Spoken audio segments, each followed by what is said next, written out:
Hari Om.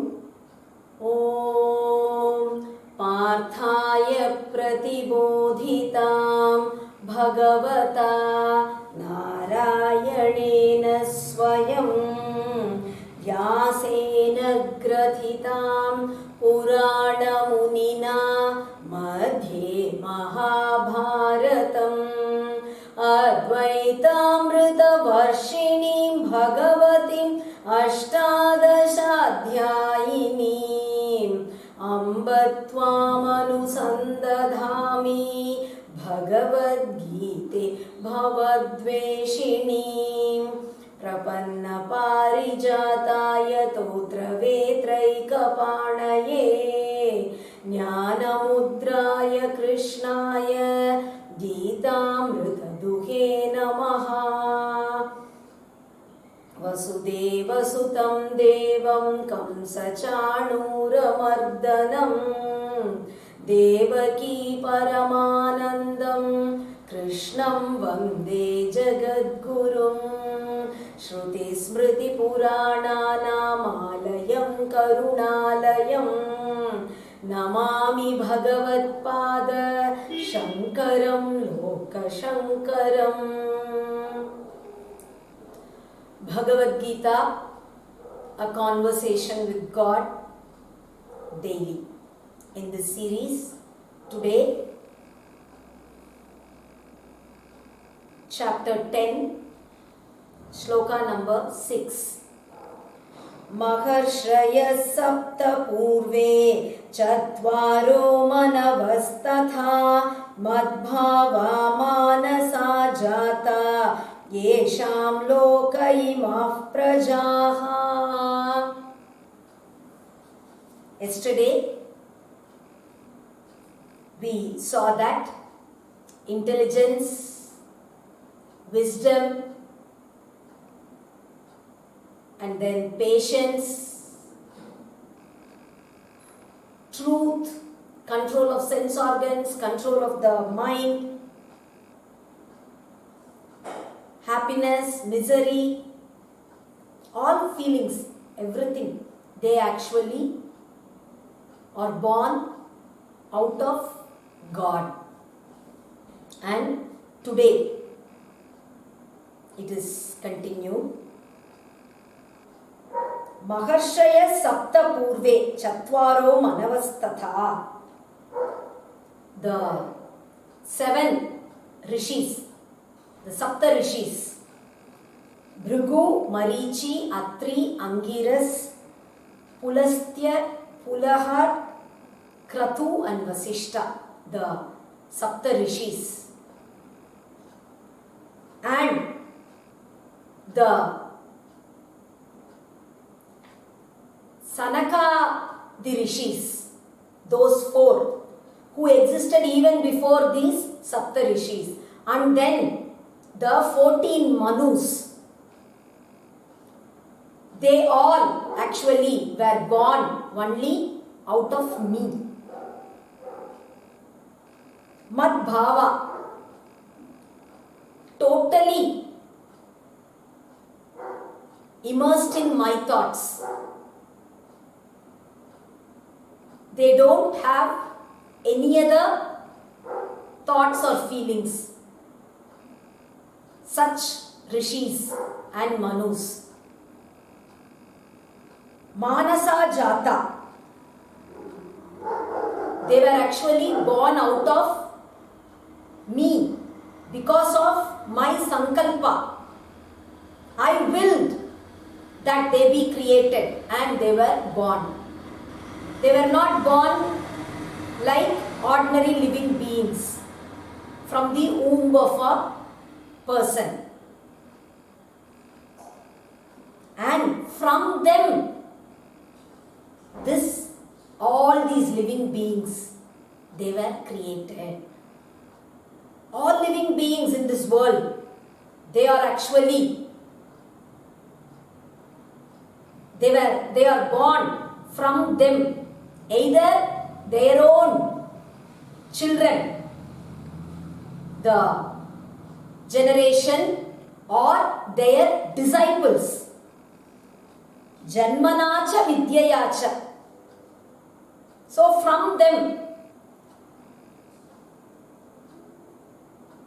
the knowledge from them, everything was born out of them.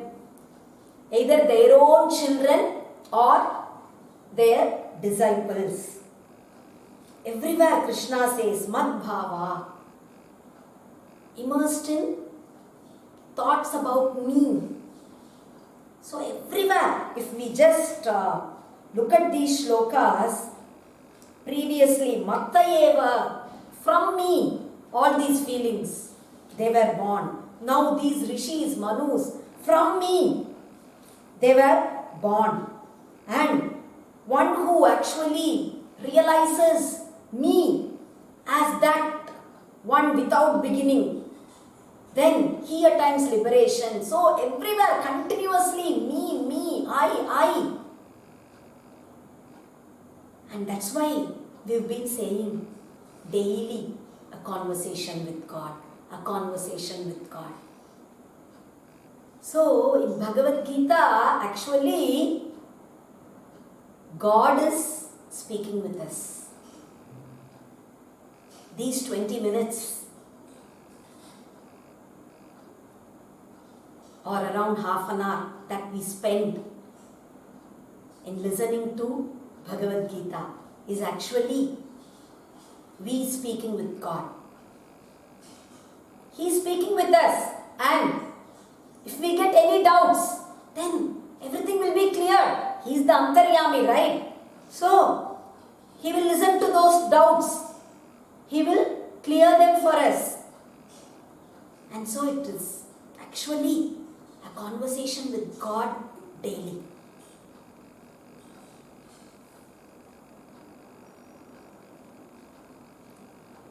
Etam vibhutim yogam cha mama yo veti tattvataha sovikampena yogena yujyate natra samshayaha.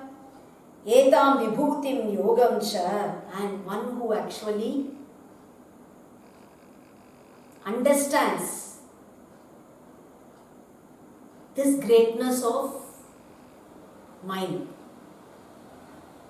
that I am the omnipotent, omniscient one. Whatever we said so far, that everything is from me, that I was present even before this entire creation. Whatever has been said so far, one who actually realizes this truly, one who understands this properly, he attains that ultimate wisdom. He gets established in that ultimate truth. He is united with God. He is united with that Brahman. Aham sarvasya prabhavo matta sarvam pravartate iti matva bhajante mam buddha bhava samanvitaha. Aham sarvasya prabhavo. I am actually the reason for all creation. Everything was born out of me. Matta sarvam pravartate, and everything actually is sustained because of me. Everything is happening in this world only because of me. Sarvam pravartate. Not just that I created this universe, the functioning of this universe, and finally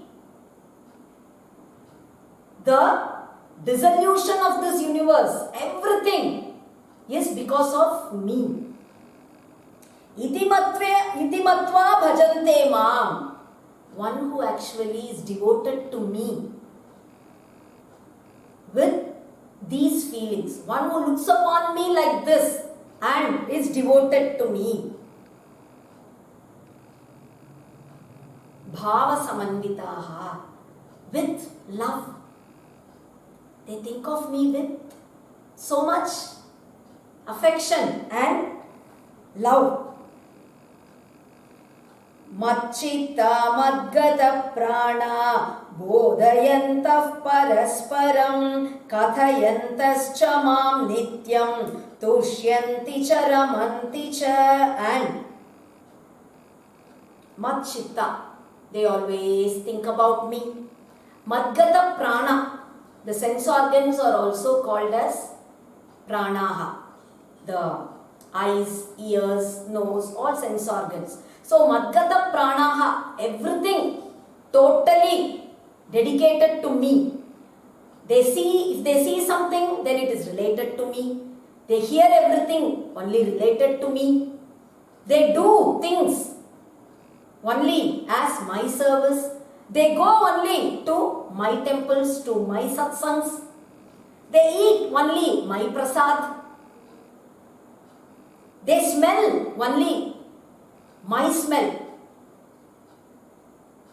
They smell tulasi.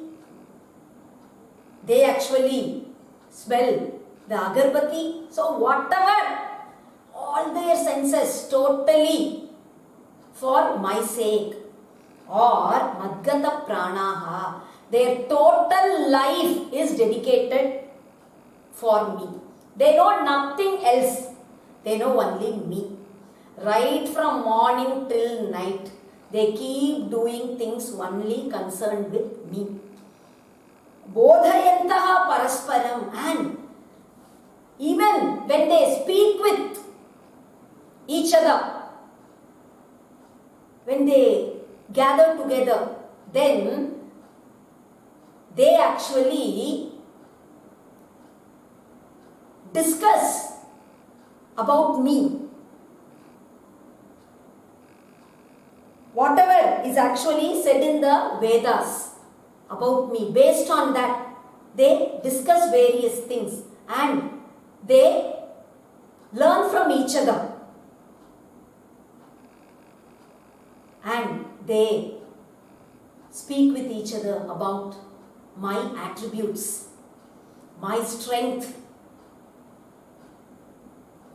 my valor, my intelligence, my aesthetic nature, my compassion. Everything they speak with each other. How great is this God? We just think, how many types of species in this universe? Starting from a mosquito, and not just a mosquito, starting from organisms that are not seen. The coronavirus, which is now actually totally ruling the world. We cannot see it, but something like that exists. Like that, starting from that. Great animals, the lion, the elephant, man, devas, yakshas, gandharvas, so many types of living beings, plants, trees, climbers, shrubs, grass. How many types in plant? Roses, hibiscus, champaka flower, the parijata flower, the jasmine, the lily, so many types of flowers. And even in hibiscus, how many varieties, how many colors. And among men, each one is different from the other. The face of one doesn't resemble the other. If around 500 people are sitting here, then each one's face is different from the other. And actually, each one's the lines in our hand, they are different, right? We actually, a person is identified with his thumb mark. So unique. Each one's lines on the hand. Just think how many human beings on this earth. And so many different hands. Mind-boggling, right? How did he create? But he has created and just actually distributing the results of our karma to everyone, each and every instant, whether something good happens to us or something bad happens to us. Whatever it is, the slightest thing is because of our karma. And that keeps reaching each and every living being at every instant. How many millions and millions and millions of living beings, not just human beings, generally living beings. And he's doing that with such clockwork precision. And look at his aesthetic nature. Such a beautiful world he has created. So beautiful. If we just step out of the house, so many beautiful things for us to see. The beautiful rivers, sky, mountains, earth, rains, flowers, smells, so many things to enjoy. Everything he has created so aesthetically, so much beauty in nature we are able to see. And he also gave us eyes, nose, ears, tongue, the skin, the sense of touch, hands, legs, everything. For us to enjoy all these, just if we keep thinking, and then his managing capability, how he actually runs the entire universe, the rising of the sun, the moon, the seasons, rain, and the birth, death, everything. It's been going on and on and on and on since years. So, what sort of a person, what sort of an entity is this? If we just think about it. These devotees, they always keep thinking about all these things. They speak with each other and they enjoy. Nityam tushyanti cha ramanti cha. They are totally contented on speaking about only me. And they find immense happiness out of it. Tesham satata yuktanam bhajatam priti purvakam dadami buddhi yogam tam yena mam upayanti te. Tesham satata yuktanam bhajatam priti purvakam. And those who actually are devoted to me like this, with so much love, they are not artis or artarti.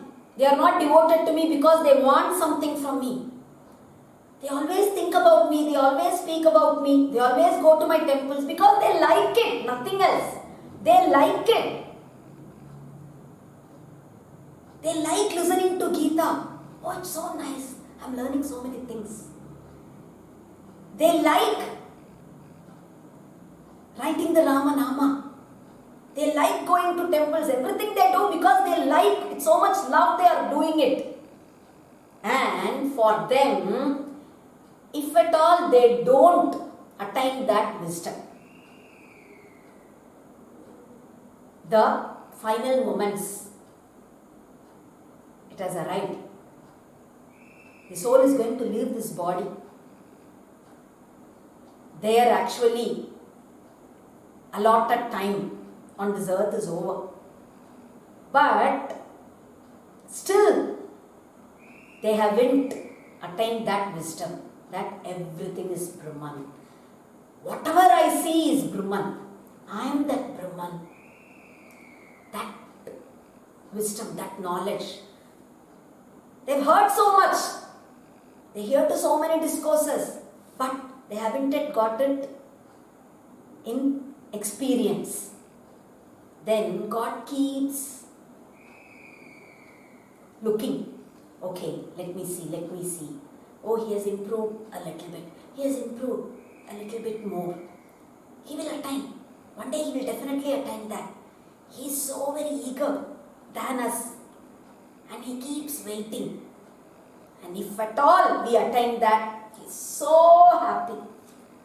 But if it does not happen, then Dadami Buddhi Yogam Tam, I will grant them that wisdom.